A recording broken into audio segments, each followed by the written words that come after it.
They laughed together when the world wasn't watching, and they leaned on each other when life felt unbearably heavy. But behind those warm smiles lived quiet, tension, heartbreak, pride, and regret.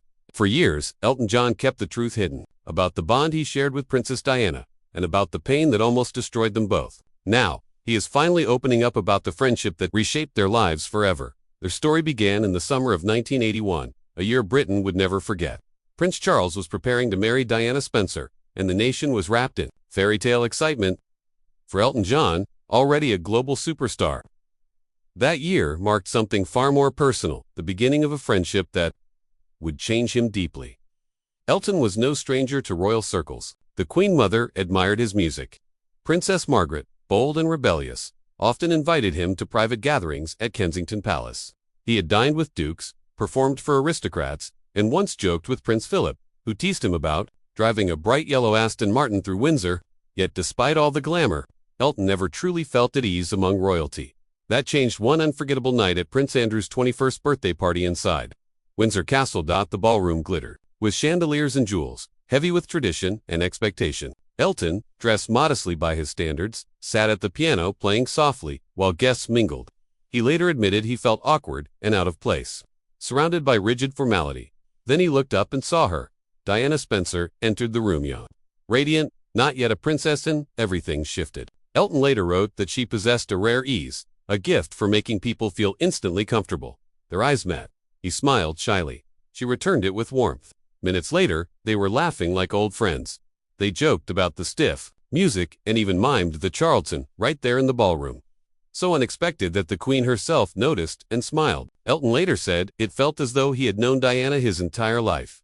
For Diana, that humor was a lifeline. The weight of royal duty and relentless scrutiny was already closing in. For Elton, she was refreshingly real, sharp, funny, empathetic, and utterly unpretentious. He called her fabulous company, someone who loved to gossip but cared deeply about everyone around her. From that night on, their connection deepened. Both were outsiders in their own worlds. Elton, judged endlessly for who he was. Diana, surrendering her freedom to the royal machine.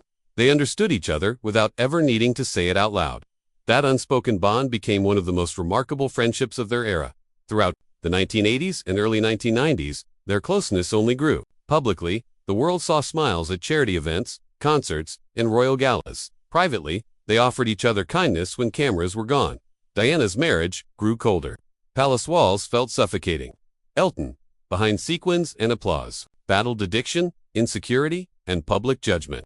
They recognized the pain in one another instantly. Diana became deeply involved in Elton's Aid Eyes charity work at a time when fear and misinformation ruled. When she shook hands with AIDS patients without gloves, Elton knew the world had changed forever. She didn't care about image, she cared about people. Even with the weight she carried, Diana never lost her mischievous humor. She teased Elton about his outrageous outfits. She laughed loudly at his jokes while aristocrats looked on in shock. Chaos followed her everywhere. At one London dinner party, Richard Gere and Sylvester Stallone nearly came to blows over her attention. Diana didn't even try, people were simply drawn to her. But behind the glamour, her private life was heartbreaking. Bulimia, sleepless nights, a crushing sense of being unloved. Elton would visit just to sit and listen. No cameras, no performance. Just two friends escaping the pressure. By the early 1990s, they were like siblings, joking, arguing, leaning on one another. Yet even the strongest bonds can crack. In 1996, a single misunderstanding tore them apart. Elton was working on a charity photo book to raise money for AIDS causes. Diana had agreed to write the foreword. Then suddenly, a letter arrived from her office, formal, distant. She was withdrawing. Palace advisors had objected to her association with images of semi-male models. To Elton, it felt like betrayal. Hurt, he confronted her. Diana, overwhelmed and under pressure, replied with a letter he described as cold and final. Then came silence. At the same time, Diana had just finalized her divorce. She lost her title, her protection, and her sense of belonging. Surrounded by conflicting agendas, she didn't know who to trust. Elton later admitted the truth. "We were both too proud," he said. "I should have picked up the phone." They never did. Nearly a year passed. Then fate intervened. In July 1997, their close friend Gianni Versace was murdered. At his funeral in Milan, Diana spotted Elton sitting in grief. They hadn't spoken for months, but she walked over, took his hand and whispered, "I'm so sorry." This falling out was silly. Let's be friends again. Then, as only Diana could, she joked, actually, I'd love a polo. They laughed. The ice melted. The friendship returned. 6 weeks later, Diana was gone. On August 31st, 1997, Elton woke to a fax. Confused, he turned on the television. Princess Diana had been killed in a car crash in Paris. She was 36. I couldn't believe it, Elton said. We had just laughed together weeks earlier. Asked to perform at her funeral, he rewrote Candle in the Wind.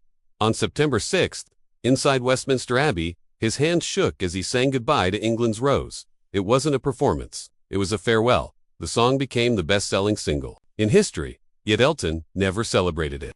To him, it wasn't success. It was loss. He kept his promise to protect her sons. When Prince Harry faced relentless media intrusion, Elton spoke out, determined history would not repeat itself. Years later, the regret still lingers.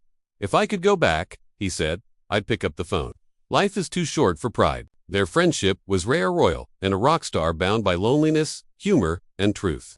Through Elton, the world saw Diana as she truly was. Through Diana, Elton rediscovered compassion and purpose. Even now, when the crowd falls silent and he sits at the piano, Elton swears he can still hear her laugh. Their bond was imperfect, cracked by pride, sealed forever by a song. And decades later, the world still feels the loss while Elton carries her memory like a candle that never goes out.